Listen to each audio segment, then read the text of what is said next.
The topic of imposter syndrome comes up frequently, every day in affiliate ownership. And whether that's about the business ownership itself, the coaching, the leadership,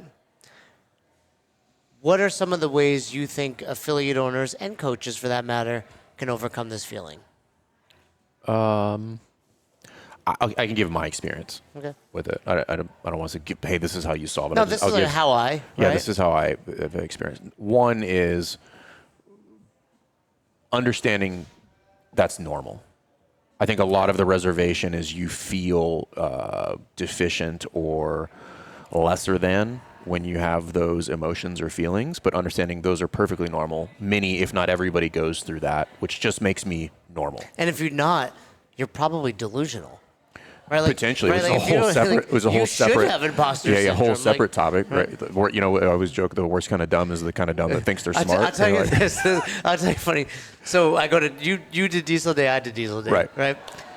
Without giving it away, Tosh is like, "Here's a good score." Well, like I didn't do Diesel Day, but yeah. I was like, he's like, "Here's the best score," and in my head, I'm like calculating, like, I could do that.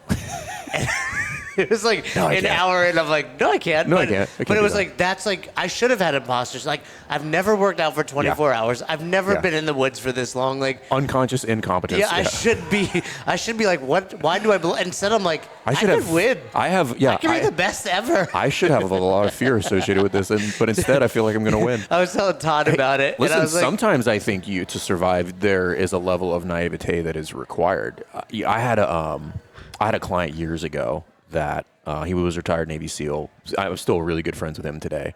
And he retired after 24, 25 years. Great dude. And we were out to lunch one day because I just always enjoyed wrapping business with him because he's a really smart dude. And I said, hey, if you could go back and do it all over again, would you do it? And he's like, no. And I said, really? He said, no, because now I know how hard it is. Yeah. And he said, had I known the details and the pain and the duration of pain and all the associated things that it will come along with it, no, I wouldn't have done it. You're also looking at it through like a different lens, right? Like I'm 20 years old, like no, like but the energy you had at 20 is different than you had at 40. But I think it's just like sometimes it's better to not know. Yeah. Well, same for like you're like, oh, that sounds really painful and drawn out. But anyway, so I think one is just knowing that that's normal. Two, I think reframing it, and I don't know where I heard this. This is not my idea, but I think the reframing here is important. It's not imposter syndrome; it's beginner syndrome. Yeah, you're doing something new that you've not done before, and if you were an athlete coming into your gym, what would you tell them? If they said, I'm not really good at snatching, you're like, nobody's good at snatching. Even the people that think they're good at snatching are not good at snatching. So you're not supposed to be good at snatching. So if you could, like as a basic metric, you use revenue inside of the gym, where you go from 25,000 to 50,000 a month. And you're like, man, I feel like an imposter. I'm like, well, have you ever run a business of this size? I'm like, no. And I'm like, well, then you're not supposed to be good at it. Yeah, you're supposed to feel that way. Thanks, Cody. What a man. What the fuck, dude? But and relating it back to Roz, But I think that be like, hey, you're a beginner. Because if I tell you you're a beginner at something, there's an automatic assumption that I'm not supposed to be good at this anymore. And you're like, oh, cool. Well, then let me just start getting the reps out of the way to be good. Yeah, and Roz is, really digging into photography and now crushing it. But when she started, she's like, man, I have like this imposter syndrome. I'm like, you've never done this. Like, that was it. I was like, so there's, there's three things, right? So one is understanding it's normal. Two, reframing it as a beginner. Three, as a frame of reference, understanding how quick you can not be a beginner. Affiliate owners, if you struggle building systems, if you struggle taking some of the things that are burdening you inside of the affiliate and handing them off to somebody so that they get done better than you, hit us up. We'd love to help you with that. One of the key things about running a highly successful box is building systems and then being able to hand them off to the team so that they get done no matter whether you're in the affiliate or you're out traveling or you're continuing your education. So hit us up. We'll help you build those systems so you can run the best box possible. Like you brought this up recently about I've made something like, hey, if you watch 8 to 10 hours of YouTube on anything, you'll be better than most people at the thing. 3 podcasts. Like 90% of podcasts don't make it to 3.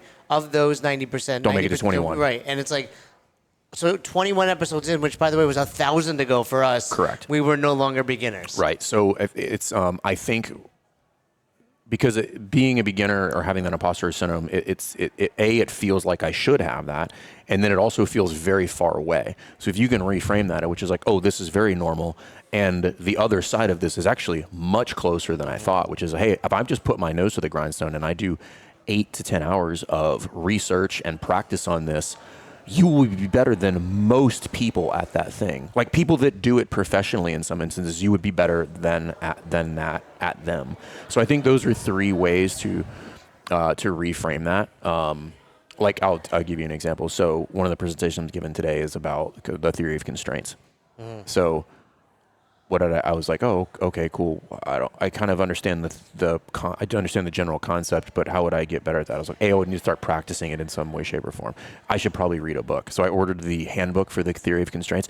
Have you guys ever ordered something on Amazon and then got something that was not at all what you thought it was? This book shows up. It's like a massive. It's 1,000 pages. And I was like, hey, how do I get AI to read? Right. So I'm like, oh my God. For a very brief moment, I contemplated not reading it. And I said, how long would it take me to read this book? 3-4 months? Like at a clip of 10 pages a day, 3 to 4 months, roughly, right? Okay.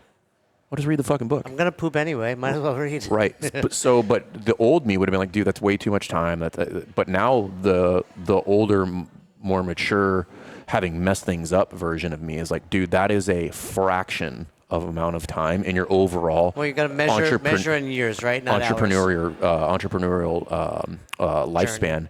And if I look back and I say, if I do spend 4 months and I only get 2 takeaways from that, I'm pretty confident those 2 takeaways will be significant. And you're gonna get more than 2. But if you do that in 4 months, just think about how many people would have said no.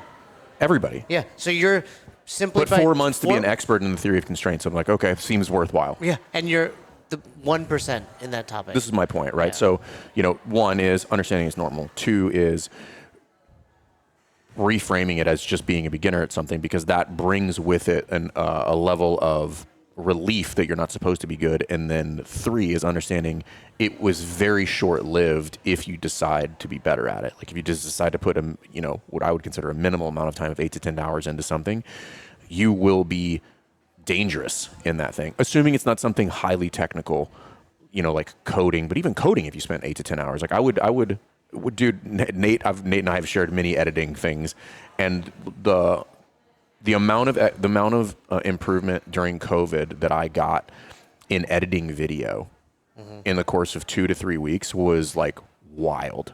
Now, am I Nate? Absolutely not. But like I can do some damage on a video. Like I can go in there and chop that up, overlay, graphics, that like motion graphics, audio. I can do color correction.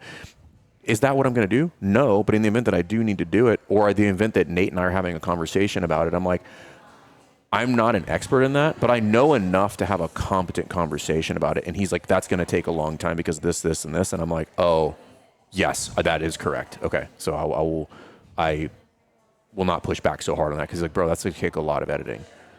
I'm like, oh, like when we were doing those commercials, Nate's like, this is about 300 edits per 7-minute video. And I was like, oh, okay, that makes sense why those are taking like a 2-week turnaround. Do it anyway. Yeah. But it frames it differently, which is like, because I went through that